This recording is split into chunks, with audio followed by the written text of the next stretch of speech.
Hey there, I'm Dr. Karen, and I am so excited to have you here with me today. In this session, I'm going to show you how to make your clinical expertise scalable so that you can go from being a skilled clinician to an impactful leader. Welcome, everybody. I'm so excited that you're here. Today, we are talking about the three shifts that turn your clinical expertise into a scalable language therapy system. I am Karen Dudek-Brannan, and I will be your host for today. Just a couple quick housekeeping things. Make sure that you turn off all other streaming devices in your household so that you have a good connection. And please feel free to type questions in the chat on this page throughout the presentation. But also, if you are watching a pre-recorded version of this presentation, I will be checking questions via email and will do my best to answer your questions within 24 to 48 hours of watching this presentation. And then also a full disclaimer, this presentation is free, but I will be giving you an opportunity to learn more about one of my paid programs at the end of this presentation for those of you who want to learn more.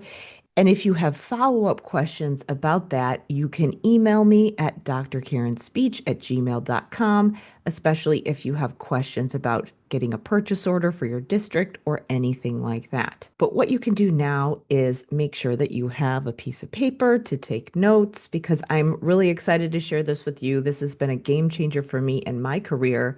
So these habits and practices that I'm going to share in this presentation are what I used to create my frameworks for language therapy. I've also used them for frameworks for executive functioning, and I use them in so many different ways in my life, not just in work, but in a lot of my other life habits like health, fitness, sleep, relationships, all of the things. And what you'll find is that these practices will not just make you a better clinician, they will also make you a better leader, which really both of those things go together.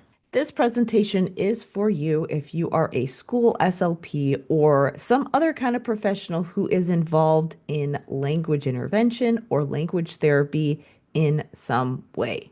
Chances are you're a good therapist, you probably have good clinical skills, and you're to the point that you can plan on the fly and pull off a decent session, which, by the way, is not half-assing. It just means that you're good at your job and you're good at developing automaticity for some of your protocols that you do. So maybe you're getting by using on the fly or planning session to session, but you don't just want to get by, you want to excel for yourself and your students, and you know you're not operating in a way that's the most efficient. So you probably have a lot of tools in your toolkit when it comes to language therapy and literacy, but your strategies aren't organized in a way that makes planning seamless. And maybe you've been doing this for a while and you think you should have it figured out by now. Maybe you've been searching for something like a language therapy curriculum. Believe me, I was there myself as well. So you want a curriculum or something like it, but it just feels elusive. You feel like it's just on the tip of your tongue. Those ideas are floating around in your head, but you can't fully organize or see them and make that vision or that idea of this language therapy system come to fruition so you can be more efficient and effective and operate at your highest potential. And part of the reason that you may want that system is because you want planning to be more efficient. It takes so much time. Yes, you get it done, you get results, your students can get some gains in sessions, and you see them making connections because you know how to scaffold. And you also know that you should be doing a lot of other things to facilitate generalization, which is a problem for language therapy when you've got those skills that students need throughout the day, but you can't be with them throughout the day. And as a result, you know you should be collaborating. You've heard experts when you go to PD say, we should be collaborating more as a profession. We should be doing multiple service delivery models. We should be doing co-teaching or getting into classrooms more. But you're not sure how that should look in practice, and your capacity is consumed by planning for direct sessions and paperwork. So you don't even have the brain power to think about how collaboration might look so that you can get to that next level in your practice and make an impact on your team, but most importantly, your students. And you know you have it in you. You know you could impact school-wide practices because you do have a lot of knowledge relating to language and literacy, but you often feel like you're working in a system that doesn't allow you to deliver quality services because you're pulled in so many different directions. And you know you should be advocating for some changes, but again, that feels kind of overwhelming and vague. And let's be honest, when we get into advocacy, especially when we're talking about how advocacy happens online, a lot of times there's a lot of drama and debates, and it's just a lot. So you've got all these great ideas in your head. But that's the problem. They're in your head, which means that your impact stops when your therapy sessions end, which means those wins that you're seeing in sessions with students from all that amazing scaffolding that you know how to do don't generalize. They don't generalize because you're good at your job, but you've become somewhat of a bottleneck. So I certainly understand this problem. I used to feel the same way when I was in the schools. So, like I said before, I'm Dr. Karen. I am a speech language pathologist by training. I started in the field back in the early 2000s, and I started my career by spending 14 years in the school system supporting students with language, literacy, and executive functioning needs and helping teams develop systems. That last one is important because I started off really focusing on direct intervention, but I quickly realized, especially when my team was implementing response to intervention, my team needed my expertise and I needed to find a way to perform well in those direct sessions and deliver high quality therapy, but also share my knowledge with my team so that I could make sure that there were good things happening in the classroom too, and that the whole system was working around my services, which really inspired my doctoral work where I focused on language and literacy and came up with the system that I'm going to share with you today that I used to deliver language intervention while I was in the schools that I have taught to thousands of other SLPs. I also run an online education company where I help service-based professionals like speech pathologists and other related service providers build systems that make their therapy more impactful and their expertise scalable. And specifically, I focus on language and executive functioning and leadership as well. And on top of that, I also work as a state administrator in child welfare.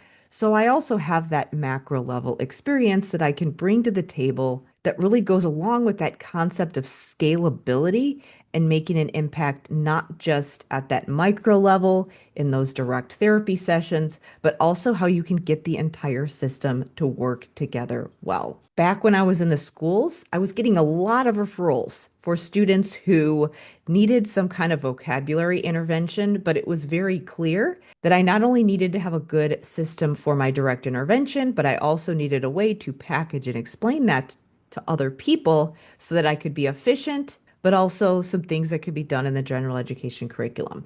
And since then, I have been able to put them into my Language Therapy Advanced Foundations program with a framework that I refer to as the Essential Five that gives SLPs a system for language therapy. And as I said before, I've been able to teach that to thousands of SLPs who've been able to use this system for many different ways, mostly in the school systems.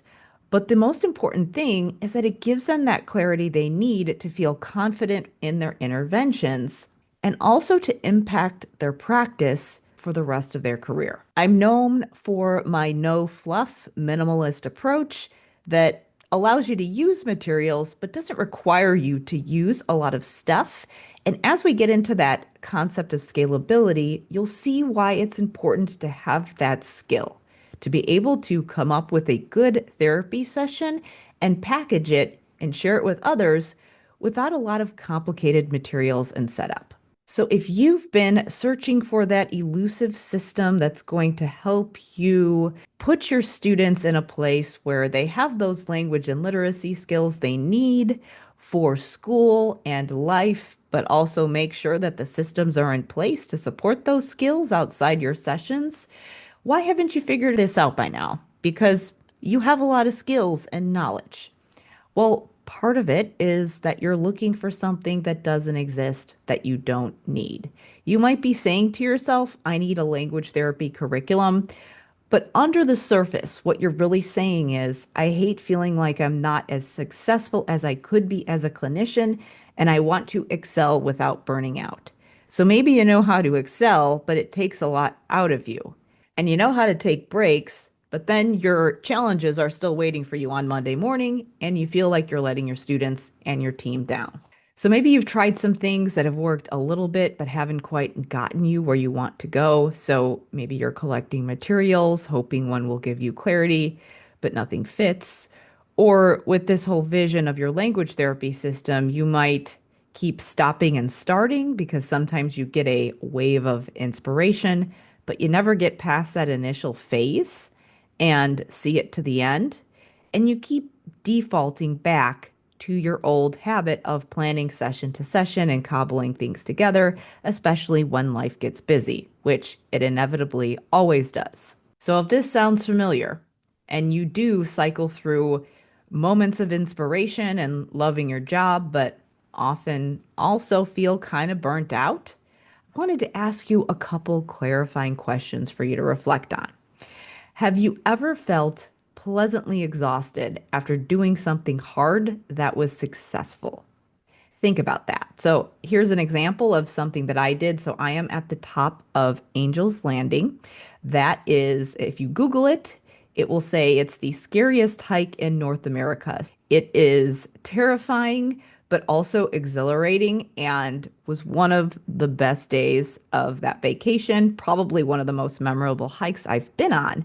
And I was pretty tired afterward. You have to hike up 2 miles of switchbacks to even get to the point where you're hiking up the scary part. But it was very satisfying. So, yes, I was tired, but it felt good.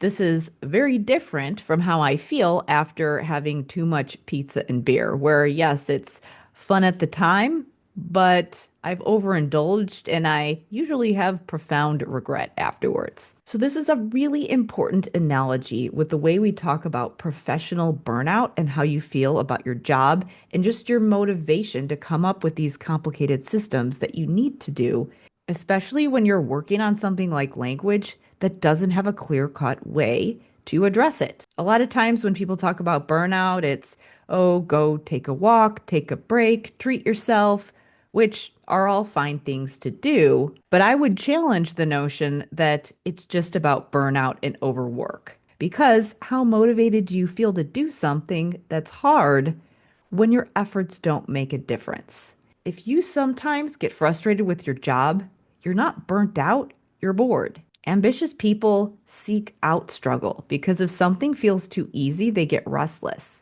But if something feels unproductive, you'll also disengage because you like the satisfaction of moving through the struggle. So it's not just about making things easy, it's about being able to work through that learning curve and have it be the right amount of hard that it's interesting and challenging, but also there's this possibility of success. You can see that goal ahead of you and move towards it. And chances are you've been stopping and starting with this idea of a language therapy system because you can't quite see that end goal. The solutions that you've been given or that you've tried haven't gotten you there. And the bad news is that you won't find what you're looking for in that done for you curriculum. And you do have to go through the struggle of building your system. So I don't have a pre-made print and go, here's all the stuff that you need. You can just log into a portal and, not think about what you're going to be doing in your sessions and just have it at the end of the day today. So that's the bad news.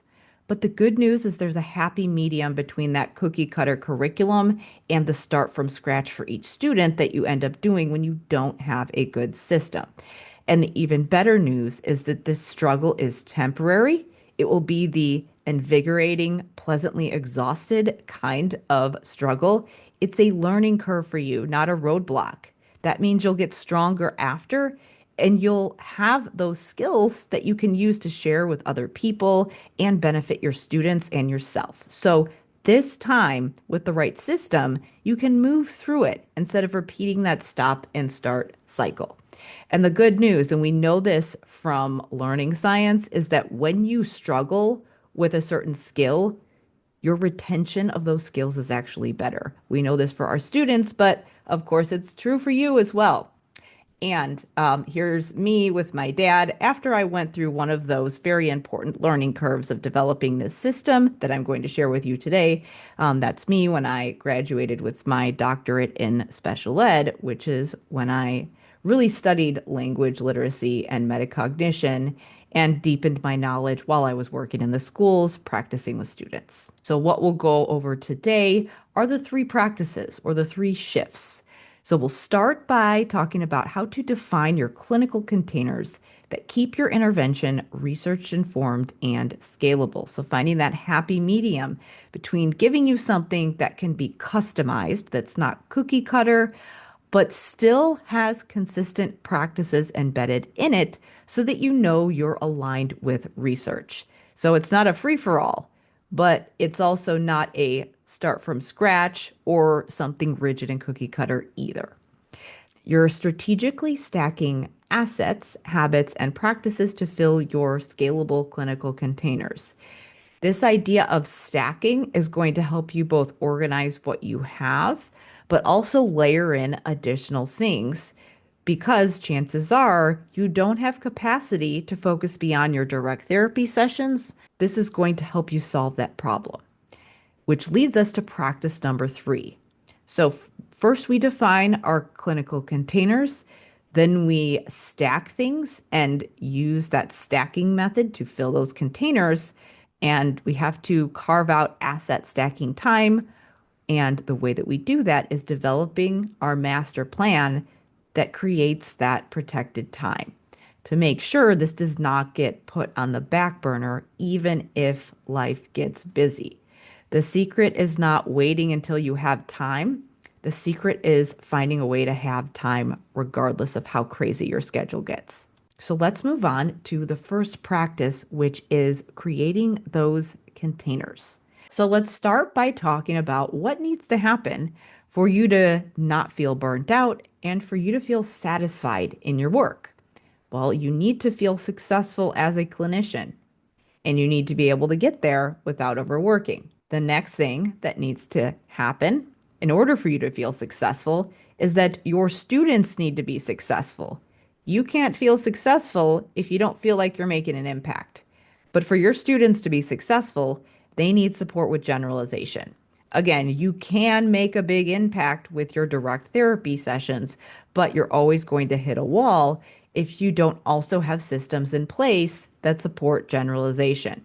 And in order to get that generalization so that your students can be successful, so that you can feel successful and excited about your work, other people need to be facilitating language, not just you. And then, in order for those things to happen, in order for other people to know how to facilitate language, they need to have the tools and the skills to do it. So, for that to happen, you need a mechanism for transferring the knowledge and skills in your brain to theirs. And if you want to have some kind of a mechanism to share your knowledge and skills, you need the capacity to develop those tools and processes to do knowledge transfer, to get that information out of your head and share it with other people. But in order to create that capacity and those tools and processes, you need to define and package a version of what you're doing in therapy.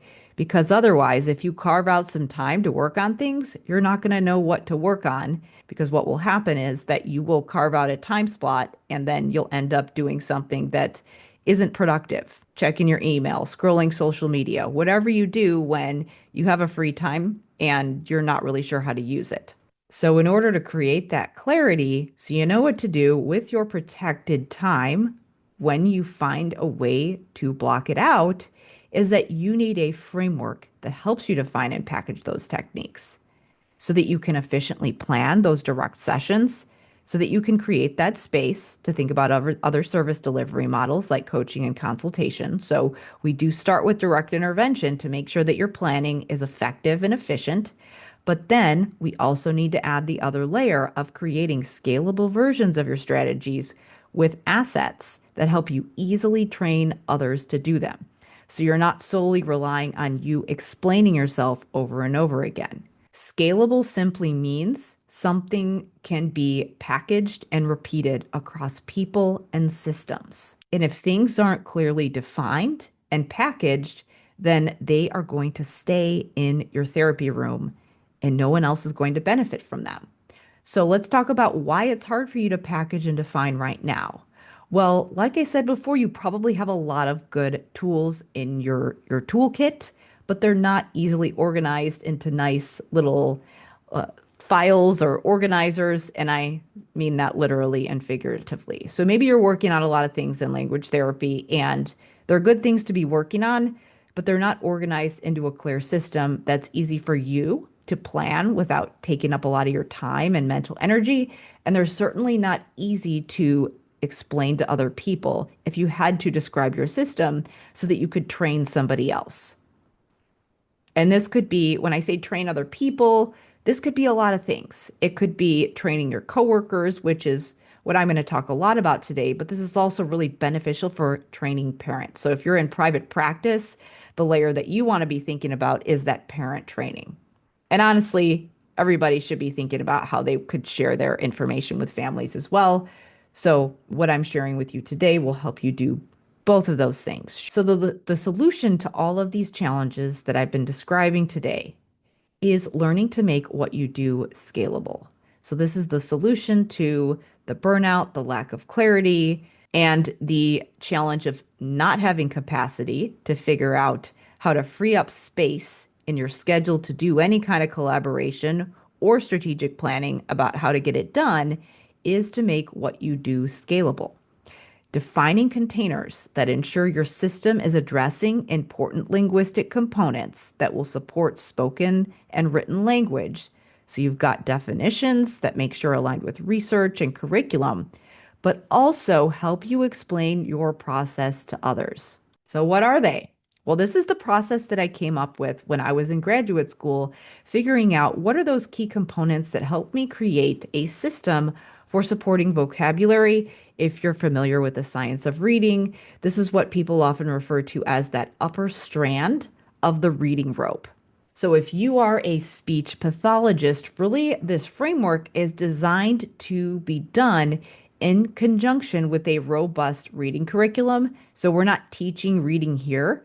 What we're doing is we're supporting a lot of those skills that are going to help students globally across the curriculum access what they need in order to be successful. And this can be reading, it could be other communication skills in the classroom as well. So when we're thinking about what those containers are, our big, broad container is vocabulary. And then there are 5 linguistic components that fit under it. So when I say vocabulary, obviously we're not talking about just drilling and memorizing words. We are talking about building that robust knowledge that's going to support things like high-level comprehension and processing. So let's talk a little bit about why vocabulary is that bigger container and why we break it down into these 5 areas, because really these are going to form your framework that you use to determine what tools am I building for my system. And the shift that we want to make is thinking of vocabulary as simply a set of skills, because as you know, vocabulary is huge. But what we want to do when we're defining our system is thinking about it as a container that helps you highlight essentials and piece together what you're already working on and eliminate what doesn't fit.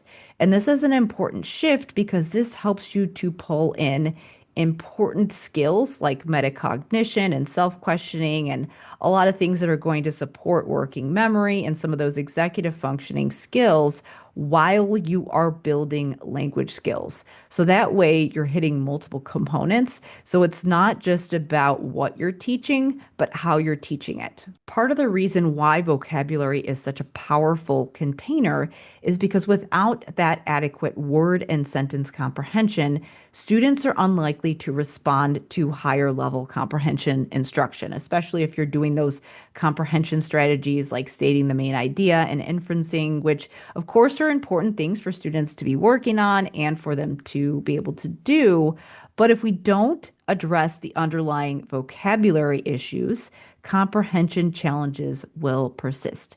And there's a robust body of research that supports this. So if you've been focusing a lot on the WH questions and the comprehension and asking your students a lot of questions and they just don't seem to be able to process what you're saying and then formulate their thoughts to be able to give you a response and explain past experiences and narratives, a lot of times it is tied to issues at the word and sentence level.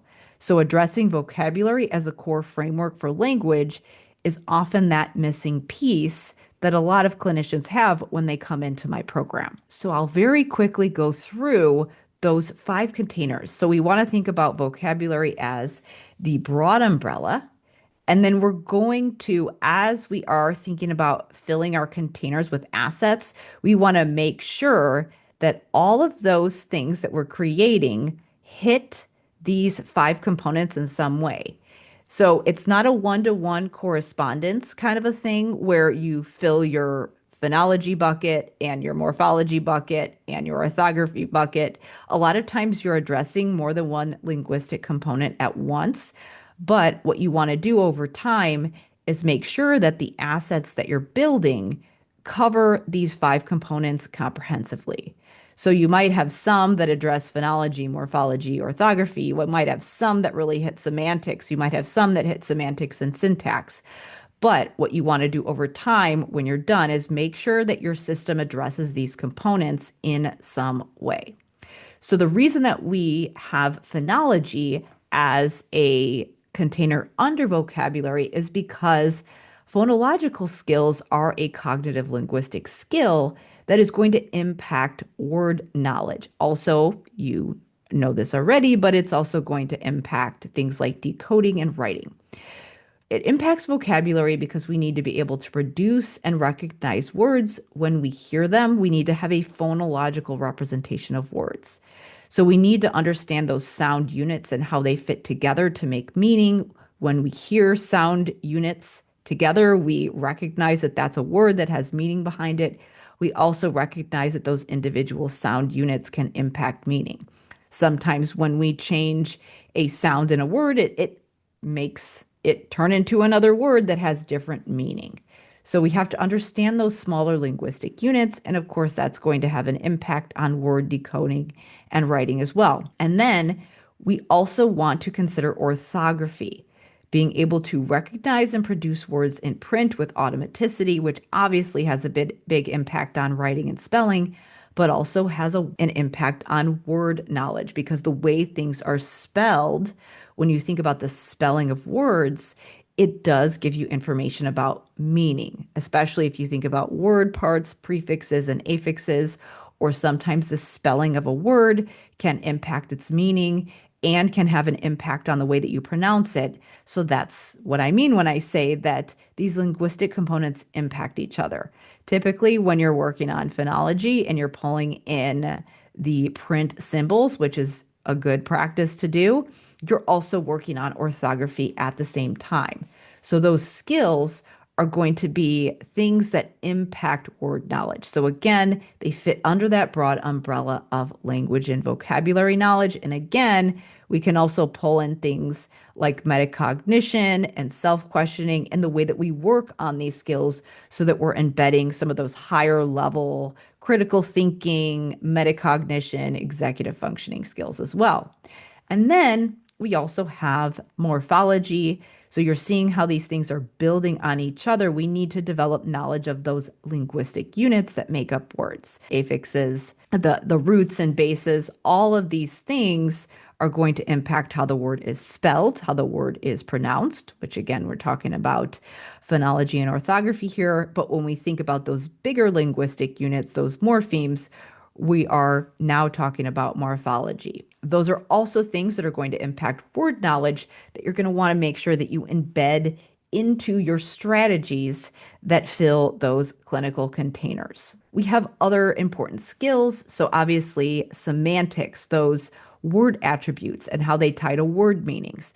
This can have a big impact on things like word retrieval and how words are organized. So we want to be addressing those semantic features in our vocabulary intervention. I have some really powerful strategies that I use that embed a lot of self-questioning and reflection, which, as I said before, really supports those metacognitive skills. So it's not just about what we're teaching, but how we're teaching it as well, so that you can teach students self-awareness and improve their independent word learning while we're working on specific target vocabulary. So semantics is something that we want to make sure that we are embedding as well when we come up with our strategies that fill our containers and create our system. And then finally, something that I didn't initially think was part of vocabulary, we have syntax. So when I first started working on syntax, I would just kind of expand and extend and correct when students would make syntactic errors, but we need a more robust system than that. We need to strategically support students with the sentence structures they don't have, because knowing how to string words together is part of your vocabulary knowledge. It's not just about the content words, it's about the function words in the sentence, not just what words mean, but also what words do. If students do not have the ability to put complex clauses together and understand those complex syntactic structures, it's going to be difficult for them to produce them. So they're going to just default to a lot of those simpler sentences and have a difficult time communicating complex thoughts in both spoken and written language, but they're also going to have a difficult time processing when other people use those complex sentence structures. So this is often tied to a lot of the comprehension problems that we see. And again, if students have working memory issues and if they're struggling with executive functioning, they might not know where to look for the important information in a sentence. So that's why we have to teach them what information in a sentence is important to look at and how to make sense of sentence structure. So that's why syntax also goes in that vocabulary scalable container. And when we use these 5 components and we make sure that we're strategically addressing them over time when we build our clinical assets and our system, what we have is a very robust system for language therapy that we can use for our direct intervention, but also that we can use to define and share with other people. So this work can be done in classrooms and potentially the home as well, if we find a way to simplify what we're doing enough that someone else could repeat it outside our sessions. The good news is that when you have your clarity in your system, it frees up a lot of mental bandwidth so that work is more enjoyable. This is Michaela, who went through Language Therapy Advanced Foundations, where I teach these 5 components. I also give you a set of strategies that you can use to start creating those assets and protocols. Michaela found that what she used to find stressful actually became her passion, because again, when you go through that learning curve, that can create that passion because you feel satisfied with what you're doing. Now let's move on to the next practice, which is stacking, where you strategically stack assets, habits, and practices to fill your clinical containers. So first, we have to define what those containers are. Then you need to have at least some kind of a fleshed out set of strategies that you can use to start really defining what your protocols are. So that is what I give you in Language Therapy Advanced Foundations. I do actually show you the step-by-step protocols and give you some very basic materials to start off with. But then we need to customize how you're going to implement them specifically with your caseload and how you're going to create your tools that you would use in your sessions to fully implement those processes or potentially share them with other people. So The $1 million question is, how the heck do we make time for that? And how do we fit this in to a system that really wants you to be in that direct therapy model and can seem a little rigid? Well, that's why we use stacking. Okay, so why is it sometimes hard to get past that point of going back to the default planning session to session? Well, part of it is the system, but part of it is because a lot of really talented clinicians really enjoy direct therapy. Shocker, right? It's what you wanted to do for your job, and you enjoy doing that part. And that's totally normal. Part of this is because you might just like it. Part of it might be because it's where you feel comfortable in that direct treatment model, which is totally normal and reasonable. But also, sometimes what happens, especially if you're creative and you like kind of iterating and coming up with new ideas for therapy, is that you get stuck in what I refer to as the iteration spiral, which is where you have this one system or strategy and you never get to the point of defining and packaging it and moving on to the next and layering that next tool on. People who are creative need bumpers because a lot of times if you get ideas, you want to act on them and you want to keep tweaking and playing. There's an endless amount of worksheets and apps and new initiatives thrown at you, or ideas that you get, or things that people ask you to do. So it can be really hard to figure out when I am creating these assets, how is it defined so that I know when it's done enough that I can move on to the next one and start stacking the next thing? You also may be in the iteration spiral if people might tell you that you're really smart and thank you for your suggestions when it comes to language, but they don't actually follow through. A lot of times people will tell you that you're really smart if they don't understand a lot of what you're saying because maybe you're being too technical or you're not explaining in a way that they know what to do with it. And some other downsides are that you might overcomplicate things for yourself and for others, and you're constantly tweaking, and it really feels good enough to be able to share with somebody else or to know that you can move on and start working on the next thing. And it can lend to potentially getting stuck in analysis paralysis, getting burnt out because you've been working on something for so long and you don't feel like you have a good endpoint. And when it comes to creating a full system, if you get stuck in one phase, then you might just stop instead of moving on to the next. So you can go into that stop and start cycle that I talked about at the beginning, where you're like, this is the year I'm going to figure out language therapy. And then you get excited about something, get sucked into the iteration spiral, and then stop without really completing the full system. Again, totally normal, happens to a lot of people, but let's figure out how to get you out of this pattern.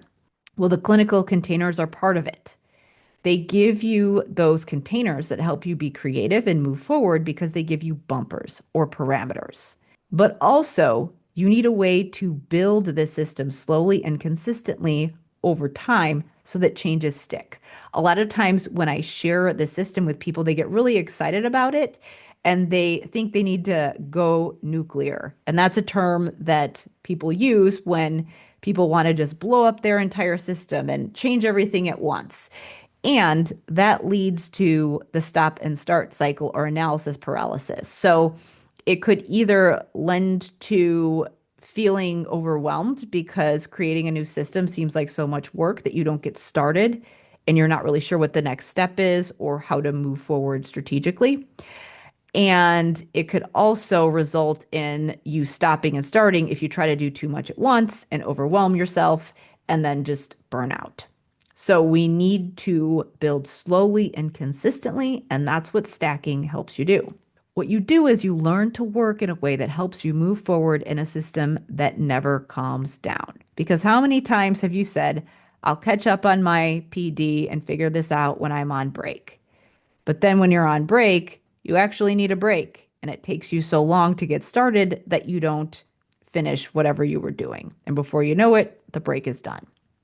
So what you want to do instead of waiting for the perfect time, is commit to creating one small manageable change at a time in a way that is sustainable for how your schedule works usually, not how your schedule works on the perfect week when you have an unlimited amount of time.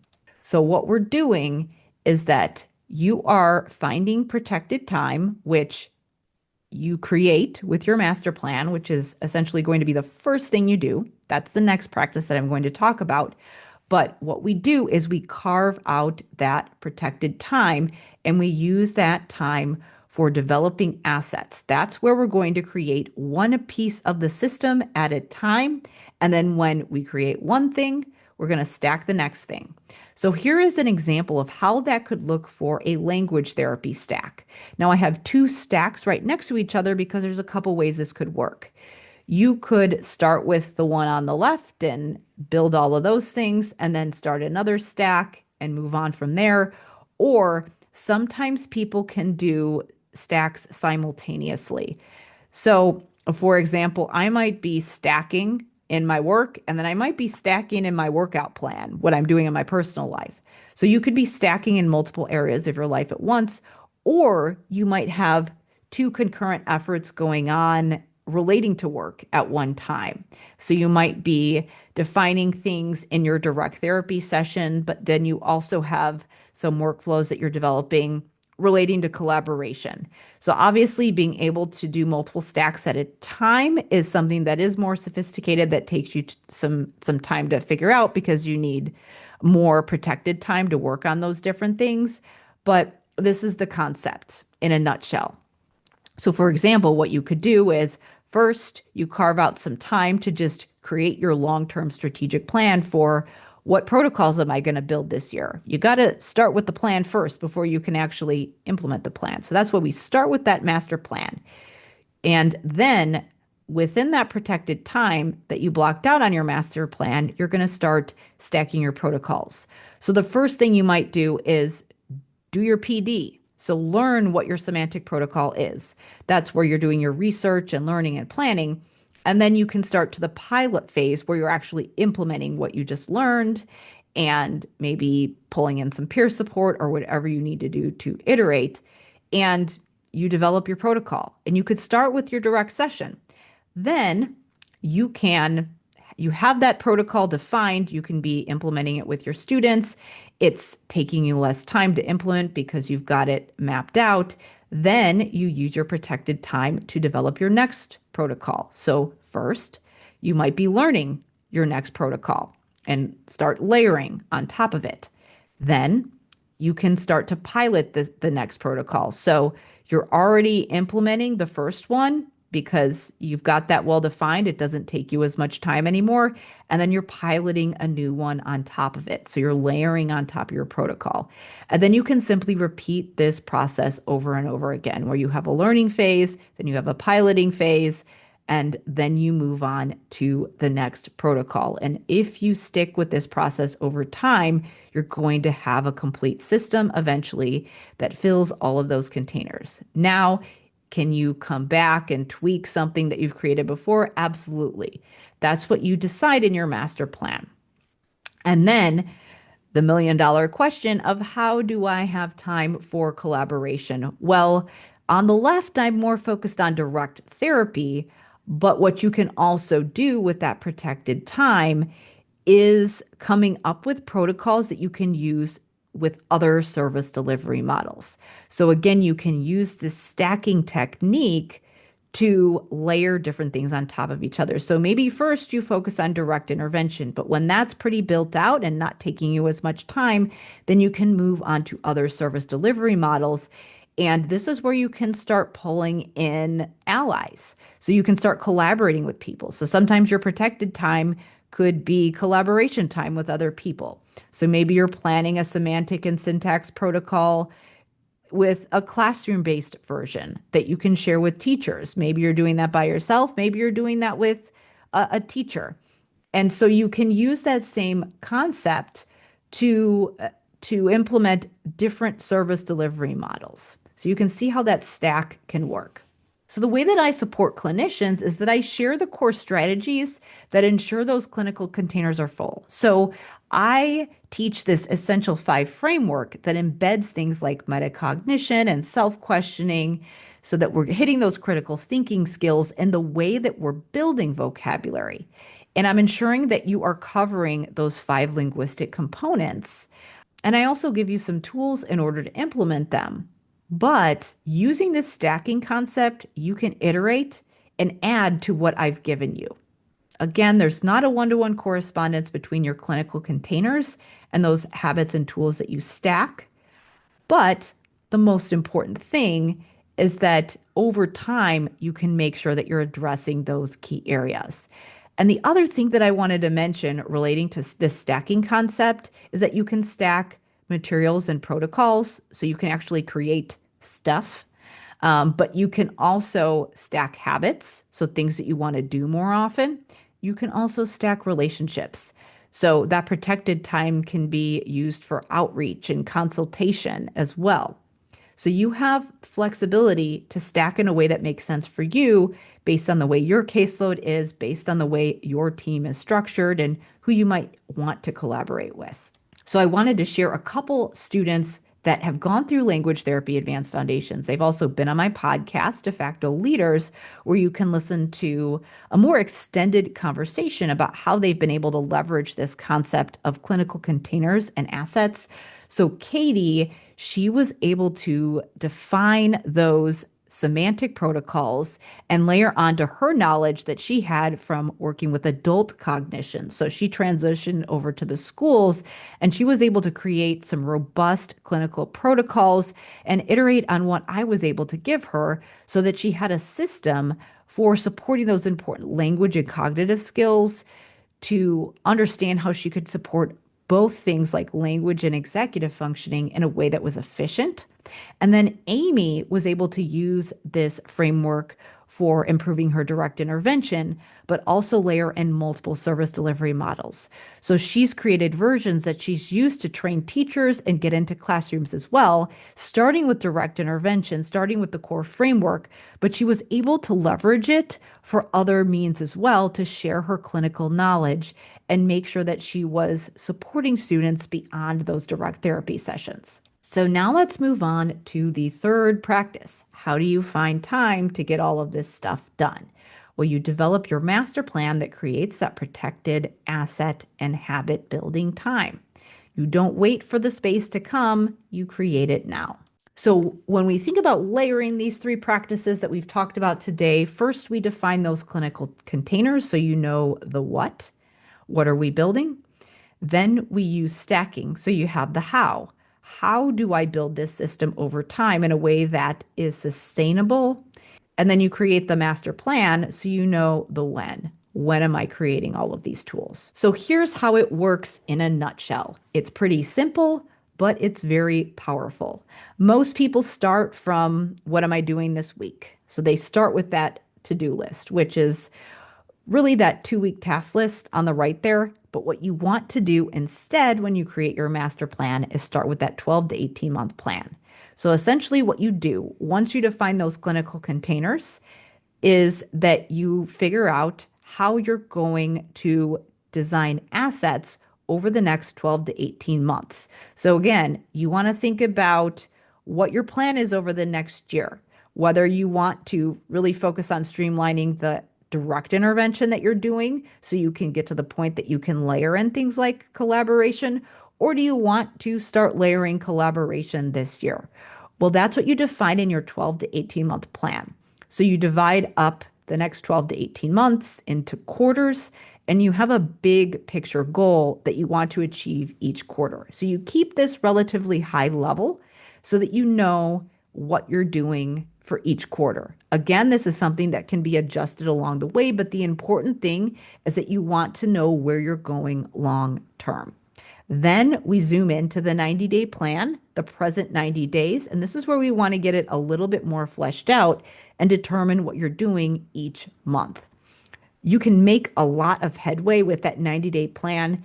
Really, if you were going to just implement one piece of the process, it would be starting with that 90-day plan. I do recommend going 12 to 18 months out, but the 90-day plan, starting with that, can be a game changer for people because it helps get you beyond the immediate and focus more on the long term. And it is not so far in advance that you are planning for things without all the information that you need. So that 90-day chunk is where you're going to define what your next 90 days looks like, what you want to accomplish this quarter. So you can get a little bit more fleshed out and specific in the present 90 days. You can keep it a little more high level for those 90-day blocks that are further in the future. And then you can break it down to the 1 month plan. So, what are you going to do for each of the weeks in the coming month? And then you go to your 2 week task list. And this is where you're going to take the next 2 weeks and block down the action steps that you're going to take for the next 2 weeks. And this is really your to-do list. And this is where you're getting into your specific calendar. You can obviously use a calendar for all of these plans, but you really want to be looking at your calendar when you're doing your 2 week task list and coming up with your action items that you're doing every single day for the next 2 weeks, because you want to factor in when you're going to do that protected time. And the important thing is that you have your 12 to 18 month plan so you know your long term goals, so you know exactly what to slot into that protected time, and you put it into your to do list first. And then you fit the other urgent priorities that come up around it. You can also factor in just daily routines that you have to do, but the most important thing is that you have to plan that protected time, starting with the 12 to 18 month plan so you know what that protected time should look like, and then zooming into what do I actually have to do tomorrow. When you take the time to do this in advance, it eliminates those time blocks where you have this frantic feeling of, I've got to get something done. What should I do? And then you end up not using the time wisely because you don't have that clarity. If you don't have to make a decision about what your protected time is supposed to be used for, then you can get started right away instead of fumbling around wondering what you should be doing when you actually do get a free time spot. This is Jennifer. She was an experienced SLP when she came into Language Therapy Advanced Foundations, and she found that learning this entire system helped her to love her profession even more. So, if you love being an SLP, you love being a clinician, but you want to take it to that next level, having these practices in place, knowing what your system is, and knowing how to strategically stack those assets can be a game changer for you, because you can see your students thrive even more than they would have before. And just some other examples from my life. All of these things I'm sharing with you, they're not just about your work, they're about your life. I use this stacking concept and master planning to plan my entire life. And this is how I have time to do other things that are important to me. I'm a runner, and my husband and I like to do hikes, and I also like to lift. And so I like to make sure I get my workouts in so that I don't lose my mind. And if I don't know exactly what I should be doing during all of my time blocks during the day, it's really hard to get everything in. And then this is something that I have worked a lot on over the last year or so, is that I don't just block out protected time for work. I block out protected time for relationships and leisure time, because historically I've not been great about that. But it is really important to make sure that you're fitting all of those important activities in. So when you're doing your 12 to 18 month plan, don't just block out what you want to do for your language therapy system. Factor in your entire life. So to make this happen, we define the what, which is defining your clinical containers. Then we define the how. How do we get this done? And the way that we make sure that we have time to build those assets is by developing the master plan that carves out that protected time.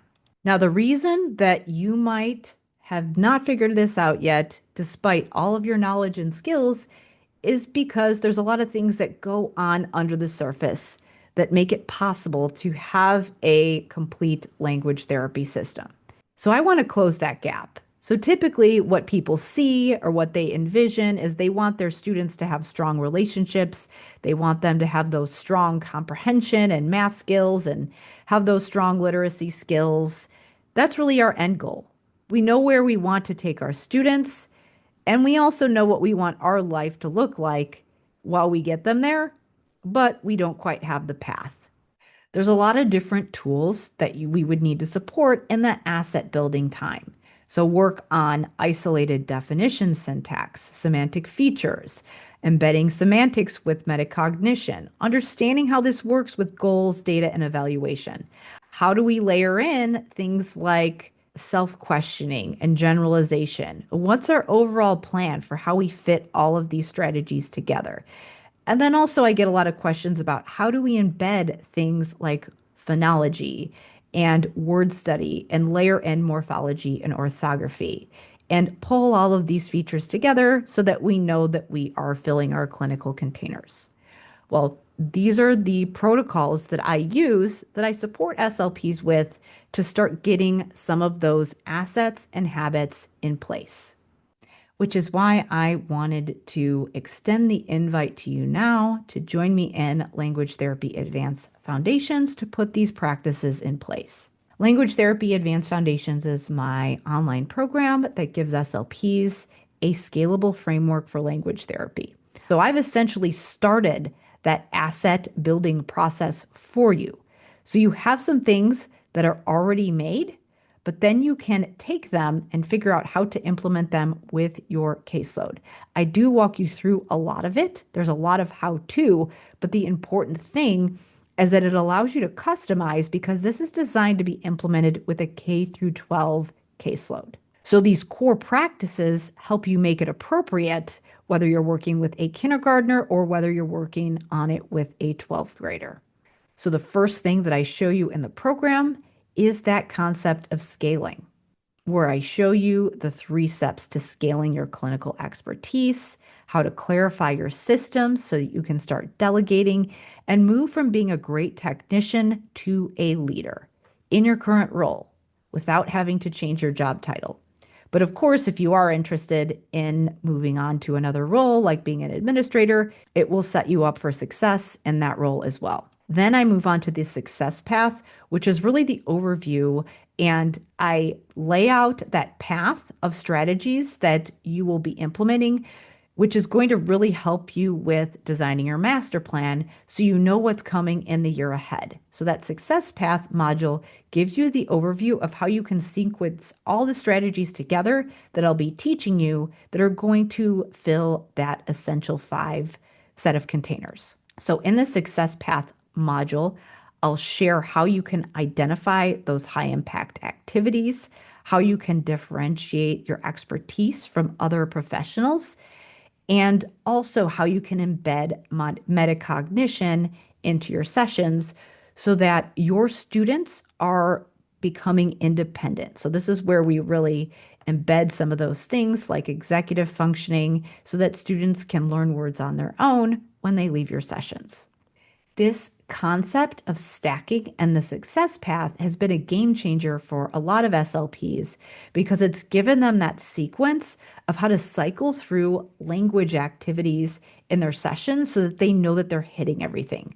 This is what Jennifer had to share, is that she never really had that sequence when she was in graduate school, but having things sequenced out together so she knew how to cycle through techniques was really a game changer for her. So the first 2 modules that get into the actual therapy techniques are the semantics and definitions modules. So this is actually modules 2 and 3 of the program where I teach you how to do semantic study to boost word retrieval and also pull in definition syntax, which is a key metacognitive component that helps students to not just memorize word definitions, but also understand what information to look for so that they can improve storage and retrieval. I teach you that method for improving word recognition and retrieval, get students excited about learning words, and help them to problem solve so you're not just rote memorizing. This is Connie, and she was actually an experienced SLP when she came into the program, but she spent a ton of time planning for sessions, and she was able to help her students to bring vocabulary to sessions that they wanted to study. So she had a high school student who was kind of bored with therapy, and the student became very engaged. And she also had some students start generalizing syntactic structures when she started to work on some of the frameworks. But most importantly, she was able to cut down on her planning time without sacrificing quality. I actually share my conversation with Connie on episode 221 of De facto Leaders if you want to listen to a little bit more. So, in addition to the semantics and definitions module where I pull semantics and syntax together, I also have a module that's specifically focused on syntax to work on those challenging sentence types that cause all kinds of issues with working memory and processing, so we can really support those high level linguistic skills that are going to support expression and comprehension.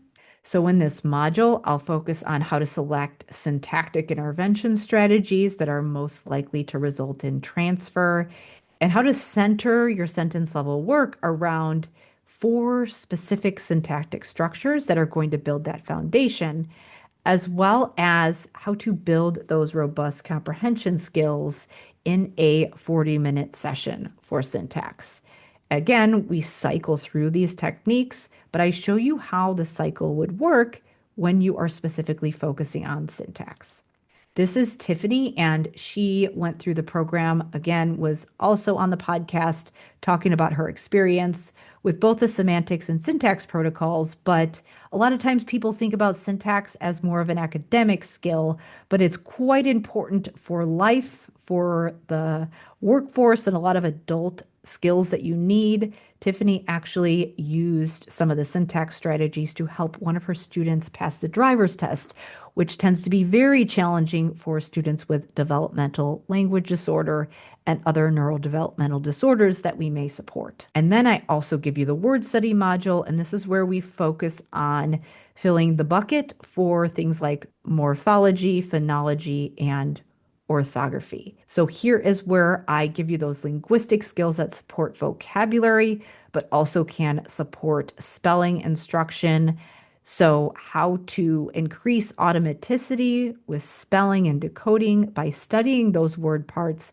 And also this will help you to build those grammar skills as well by focusing on those specific parts of words and pulling together phonology, morphology, and orthography. This is Jessica, and she loved pulling in both syntax and morphology, and she was able to do some specific work both on clauses and grammar and help her students, even those students who were struggling, be excited about working on morphology and syntax. A lot of SLPs worry that it's not going to be engaging for students, but you will find when you keep things simple and help students to experience success, they actually enjoy learning without you having to add a million reinforcers and devices and make your sessions super overstimulating. They can get excited about learning when you help them to feel like they can do it. And then finally, I show you how to pull it together and start to work on some of those high level strategies in the generalization module.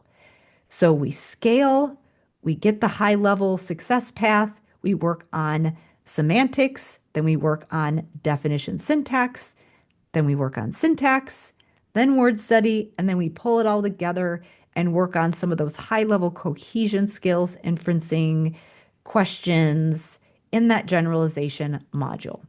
So here's where I show you how to pull in some of that work that you're doing on WH questions, listening skills, how to pull in some of those specific linguistic components, and transition from that word and sentence level work that you might be doing to some of those comprehension strategies to facilitate that skill transfer, which is really important for coming up with a version of this that is doable in a classroom eventually. This is Wendy. Again, she was an experienced SLP, but when she got this complete system, she was finally able to make language therapy make sense because she had a set of concrete strategies. And then, as you know, when you're stacking assets, we can't just think about therapy, we have to think about our other workflows. So that's why I also give you the Spot Productivity Guide that helps you to streamline goals, paperwork, evaluations, and curricular alignment with this framework. One thing I wanted to share, you do not have to completely rewrite all your goals and IEPs before implementing this framework,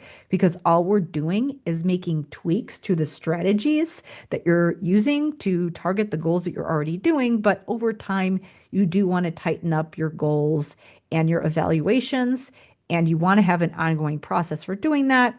That's what I help you do with the Spot Productivity Guide, where I show you how to align with the curriculum. I give you strategies for collecting and summarizing data, as well as a guide to writing goals using this framework. So we're using our brain to come up with goals, not AI.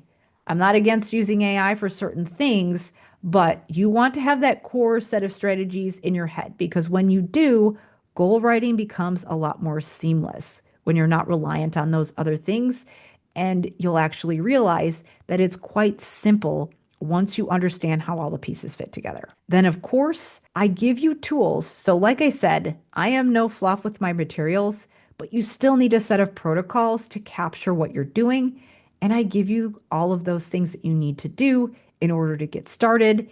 One of those robust tools is the Ultimate Syntax Protocols that you can use to implement the syntax strategies that I teach you, to have a bunch of probes that you can use to know what skills to target while you're working on syntax. And then I also have the same concept for morphology and word study with the word study toolkit, where I give you a set of words and probes that you can use to target those important word parts. So this outlines things like prefixes, affixes, meanings, as well as some of those multiple meaning words as well. And then, of course, this is a fan favorite, the definitions and syntax strategies. And then I also have the WH questions guide, which dives into the vocabulary and syntax of questions. So this is something that we're using to bridge that sentence and word level work to those higher level tasks. And then finally, there is a members Q&A area where you can ask me questions. So there's a comment section below any of the videos in the online portal, and you can ask me questions in that section about anything in the program. And then I also have a very robust library of past Q&A sessions and recordings where you can see past member questions. Chances are, I've been running this program long enough that your question has been answered in the past. So you can either view those past Q&A sessions or submit a question for me to answer about a complex case if you're struggling. You're seeing the total value of the program add up.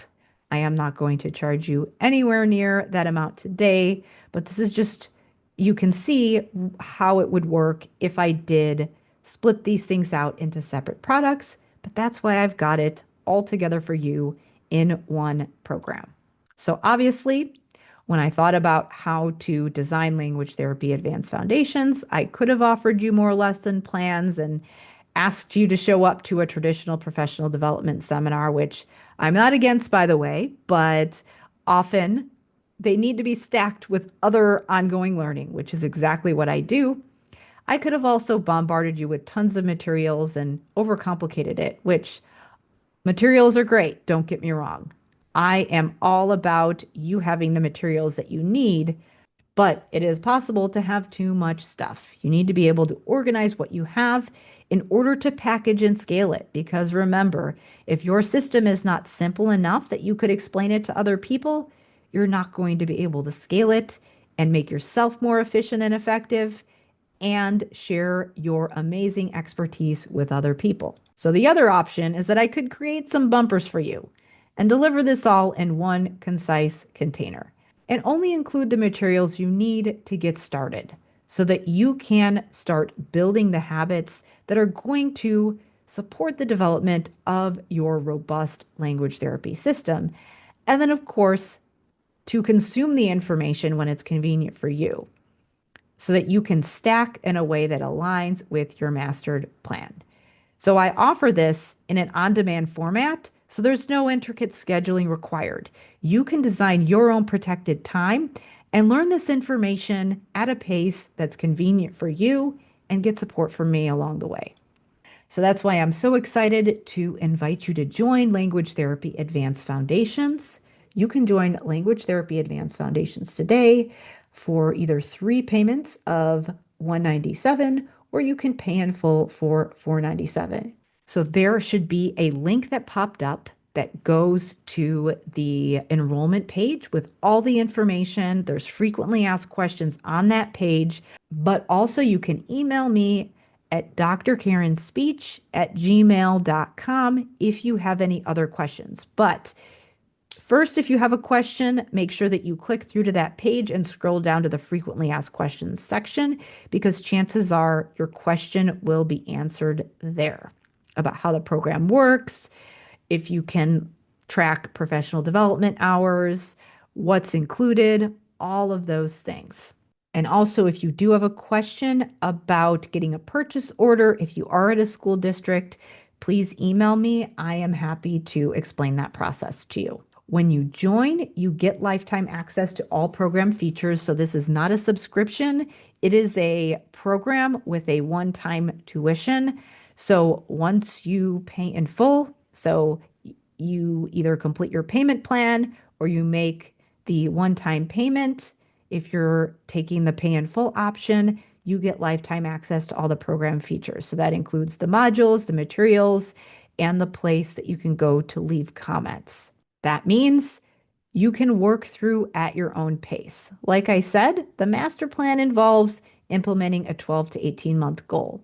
So yes, you can make a ton of progress in the next couple months, but the most important thing is that you don't have to get it done in the next couple months. You can continue to use this process and have access to everything over time.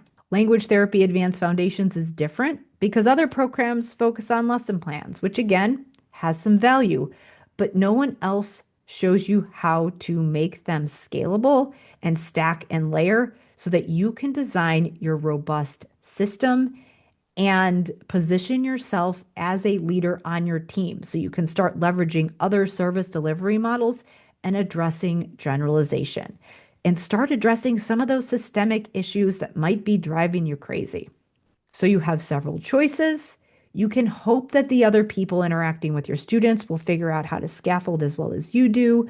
You can continue to wait for those systemic problems are fixed or for your schedule to calm down, or you can join me and create the systems and the habits that make those limitations irrelevant.